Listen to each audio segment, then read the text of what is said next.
केंद्रीय ऊर्जा मंत्री शाह आरा सांसद आर.के. सिंह ने संसदीय क्षेत्र के लोगों के द्वारा लंबे अरसे से Rajendra Nagar south Bihar express train को आरा से परिचालित करने की मांग को पूरा करते हुए आज से इसका शुभारंभ कर दिया।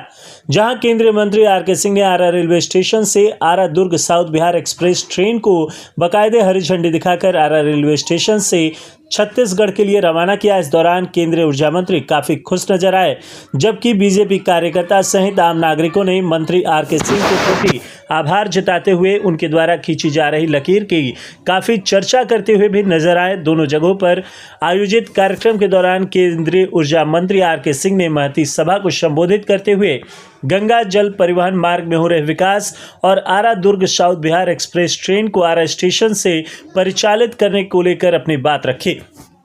18 वर्ष तक हो चुका है, लाखों यात्री से लाभ मिल रहा है सर। क्या कहेंगे आने वाले दिनों में और कितना विकसित होगा रहा है सभी रेल मंत्रियों का जितने हुए हमारे समय में तो पीयूष गोयल से लेकर सबके सब, बल्कि पीयूष गोयल से पहले सबके सब जो हमने मांगा उन्होंने दिया। मैं सबका शुक्रगुजार हूँ। अभी अश्विनी वैष्णव से भी हमने जो मांगा सो उन्होंने दिया। इससे क्या हुआ है कि जो यहाँ के हमारे क्षेत्र को फायदा हुआ, आसपास के क्षेत्रों को भी फायदा हुआ। जैसे कि अब सासाराम से लोगों को पटना नहीं जाना है ट्रेन पकड़ने के लिए, ये छपरा से लोगों को पटना नहीं जाना है, यही पुल पार करके यही से ट्रेन पकड़ लेते हैं। तो हमारे लोगों को फायदा हुआ है। आसपास के चाहे बक्सर हो, बिहिया हो, कैमूर हो, छपरा हो, सासाराम, सब लोग कितनी खुशी है सर को कितनी खुशी है। माननीय मंत्री जी आगे हैं, अब इस कार्यक्रम को आगे बढ़ाते हुए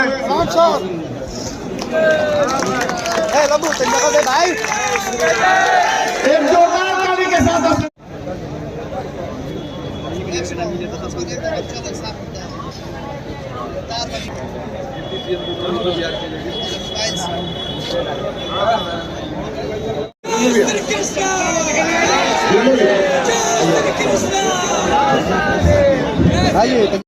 जोरदार तालियों से स्वागत किया जाए।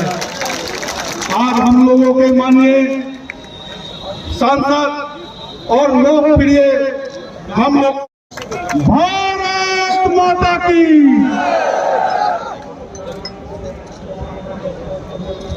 मानित जनप्रतिनिधिगण, मीडिया के बंधुओं एवं रेल यात्रीगण का 1/32/88 दुर्ग राजेंद्र नगर एक्सप्रेस के आरा तक विस्तार एवं शुभारंभ कार्यक्रम में मैं हार्दिक अभिनंदन एवं स्वागत करता हूं। आज इस एक्सप्रेस ट्रेन के विस्तार के शुभारंभ श्री आर.के. सिंह जी, माननीय विद्युत एवं नवीकरण ऊर्जा मंत्री भारत सरकार द्वारा झंडी दिखाकर किया जाएगा। यहाँ बताना प्रासंगिक है कि आरा स्टेशन यात्री आय के दृष्टिकोण से एक महत्वपूर्ण स्टेशन है। इस आलोक में इस एक्सप्रेस ट्रेन के यहाँ तक विस्तार होने से यात्रियों को एक बड़ी सुविधा मिलेगी। स्टेशन से जुड़े आबादी को अब जसीडीह, चितरंजन, आसनसोल, टाटानगर, बिलासपुर, रायपुर आदि जगहों के लिए सीधी एक्सप्रेस सेवा रेल सेवा उपलब्ध होगी।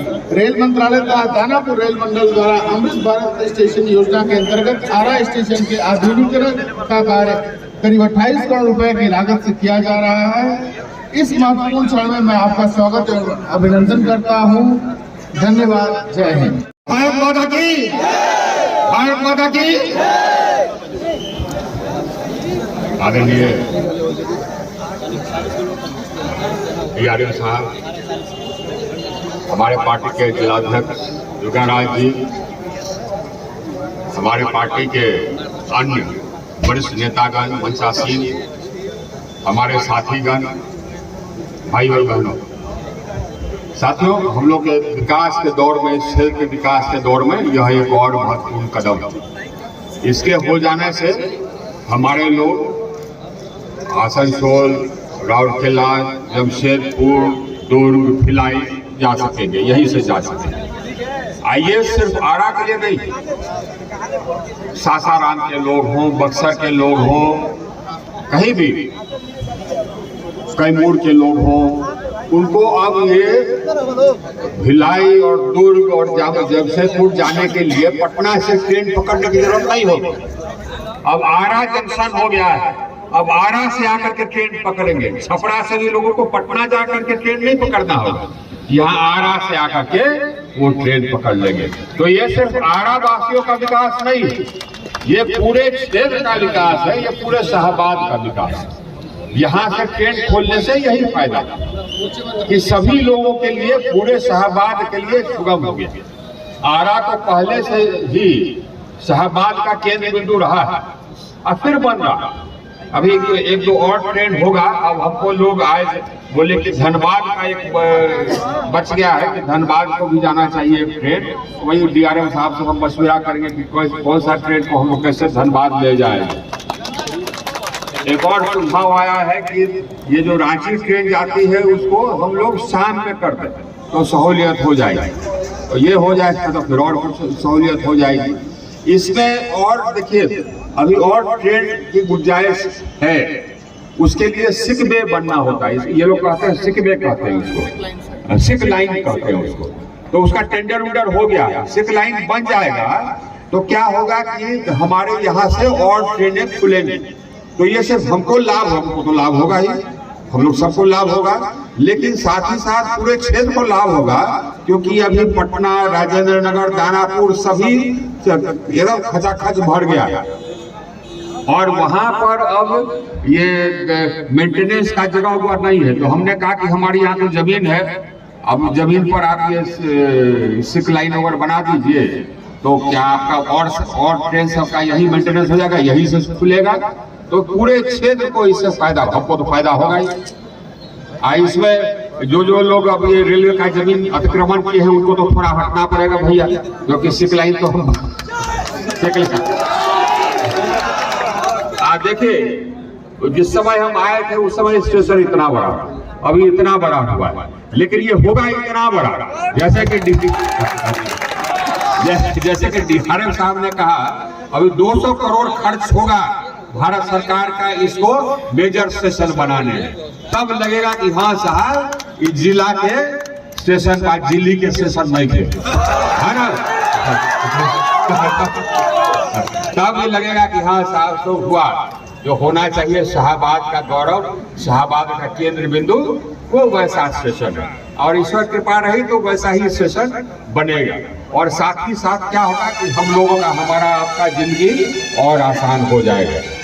डीआरएम साहब का एक ये भी सुझाव रहा है, हमको लगता है बहुत अच्छा सुझाव रहा है कि एक ट्रेन आरा से शुरू कर हम दिल्ली जाते, क्योंकि लोगों का कहना है कि वो हो जाएगा तो ये डीआरएम साहब का सुझाव वो हो जाएगा तो बहुत सहूलियत हो जाएगी। यहाँ आने के पहले आने में कुछ विलम्ब हो गया, उसका कारण है हम लोग अब जल मार्ग को भी प्रशस्त कर रहे हैं। बनारस से लेकर के हल्दिया तक जल मार्ग खुला है। अब बनारस से लेकर के हल्दिया तक गंगा जाती है तो हमारे जिला से होकर के जाती है, तो वहां पर जल मार्ग का हिस्सा हमको भी होना चाहिए। तो हमने कहा सर्बानंद जी से, जो मंत्री हैं इसके, हमने कहा कि भैया हम भी हैं उसी गंगा पर हैं, तो हमको भी कुछ जेटी उटी दे दीजिए ताकि हम भी जल मार्ग का हिस्सा बन जाए। तो हमको उन्होंने 3 जेटी दिया है। अभी 2 जेटी का हम शिलान्यास करके आए हैं, सिन्हा घाट और महुली घाट। तो 2 जेटी लग जाएगा। जेटी लग जाने का मतलब ये है कि यहाँ से अब जो चलेगा जहाज सब जाएगा हल्दिया, तो यहाँ से भी सामान हमको भेजना है। अगर हावड़ा, कलकत्ता, हल्दिया, तो हम जल मार्ग से भेज सकेंगे। वो रेलवे से सस्ता होता है। अगर हमको बनारस कुछ माल ले जाना है तो जल मार्ग से ले जाएंगे, वो रेलवे से सस्ता है। अगर आदमी को भी जाना होगा तो वो रेलवे से सस्ता है, तो जल मार्ग का हम हिस्सा बन जाएंगे। इसलिए वो जेटी का शिलान्यास हुआ। ऐसे बात खवासपुर में भी एक जेटी बनवाएंगे, वो लगेगा। जो पॉन्टून ब्रिज है वहां पर मौली में, वो पॉन्टून ब्रिज पुराना स्टाइल का है, आजकल आधुनिक पॉन्टून ब्रिज आ गया है। तो हमने आधुनिक पॉन्टून ब्रिज स्वीकृत कराया है सर्बानंद जी के कृपा से, उन्होंने एकदम तुरंत स्वीकृत कर दिया। तो वो जो पुराना पॉन्टून ब्रिज है उसके जगह पर एक आधुनिक पॉन्टून ब्रिज बनेगा। साथ ही साथ हमने जल संसाधन मंत्री से उसी का आज हम शिलान्यास करने गए थे। ये तो हमारी योजनाएं थी, लेकिन साथ ही साथ हमको कहा सर्वानंद जी ने, ये आप इसका शिलान्यास अपने क्षेत्र का कर रहे हैं, तो बिहार के अन्य जगहों में भी जो हम बना रहे हैं जल मार्ग के लिए ये जेटी उटी, उसका भी शिलान्यास कर लीजिए वहीं पर। तो एक साथ हमने सिर्फ आरा का नहीं, बिहार में और जगह जो जेटी उटी बन रहा है सबका शिलान्यास हमने कर दिया। आज बाद फिर हमने मंत्री जल संसाधन से चर्चा की है और उन्होंने सहमति दे दी है, अपने पदाधिकारियों को आदेश दे दिया है। हम उनको लेकर के आवेंगे और सिन्हा घाट और मोहली घाट को वास्तविक में सुंदर घाट बनवाएंगे। तो जेटी हुआ, माल आवाज आएगी, सुंदर घाट बनवाएंगे और वहां पर पार्क वार्क बनवाएंगे ताकि वो रमणीय स्थल हो जाए, लोग जा करके वहां पिकनिक उकनिक करें। मौली घाट में भी और सिन्हा घाट में हमारा रिवर फ्रंट डेवलपमेंट हो जाएगा, गंगा रिवर फ्रंट का डेवलपमेंट हो जाएगा। ये भी विकास के लिए जरूरी है। एक चीज और बहुत महत्वपूर्ण शुरू किया, आज हमने शुरुआत करके आए, हमने उसका लिए शुरुआत किया, शिलान्यास वो किया, वो है कि जो जल मार्ग बनाने के लिए नदी में जो गाद जमा होता है उसको निकाला जाता है, उसको ड्रेजिंग कहते हैं अंग्रेजी। तो ड्रेजिंग शुरू होगा और पूरा ड्रेजिंग होगा एकदम दीघा से लेकर करके हम लोग एकदम बिल्कुल ये उत्तर प्रदेश तक जाएंगे, बनारस तक। तो उससे क्या होगा कि नदी गहरा हो जाएगा और बाहर बड़ा जहाज चल सकेगा। तो ये होगा, हमको फायदा ये होगा कि जो कटाव होता है हमारे नदी के बगल में कटाव है, वो कटाव रुक जाएगा। क्योंकि अभी कटाव इसलिए होता है कि नदी में गाद जमा हो गया तो पानी फैलता है, बाढ़ आता है। अगर हम वही गाद हटा देंगे तो पानी फैलेगा नहीं, बाढ़ नहीं आवेगा, हमारा कटाव रुक जाएगा।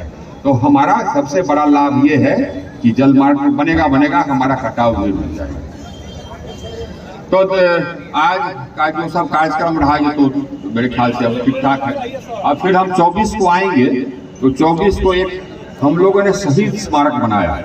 जितने लोग हमारे क्षेत्र से, बहुत सारे लोग, सबसे अधिक लोग इस बिहार में, सबसे अधिक लोग अगर कहीं हैं सेना में, पैरामिलिट्री फोर्स में, तो हमारी यहाँ से, हमारे यहाँ के शहीद भी बहुत हुए हैं देश के लिए। तो इस शहीद स्मारक उनके लिए तो 24 को उसका हम लोग लोकार्पण करेंगे। और साथ ही साथ एक और सहिजनी में स्टेशन, ये पहले स्टेशन था, वो स्टेशन बीच में कुछ हो गया था और फिर 24 को उसको भी हम लोग शुरुआत करेंगे। तो हमारा विकास, ईश्वर कृपा रही, आप लोग का आशीर्वाद रहा तो हम लोग का विकास का धारा चलता रहेगा। अभी बहुत विकास करना है, इसमें बहुत काम बाकी। हाँ, और मालूम है भाई, और बहुत सारा ट्रेंड है, बहुत सारा शौकेज है और बहुत सारा डिमांड है, ये कभी रुकने वाला नहीं है। दीजिए, हम लोग प्रयास करेंगे। बोलिए भारत माता की, भारत माता की। जिंदाबाद जिंदाबाद जिंदाबाद, विकास पुरुष जिंदाबाद जिंदाबाद जिंदाबाद, और किसान जिंदाबाद जिंदाबाद, भारत माता की, भारत माता की। जिंदाबाद।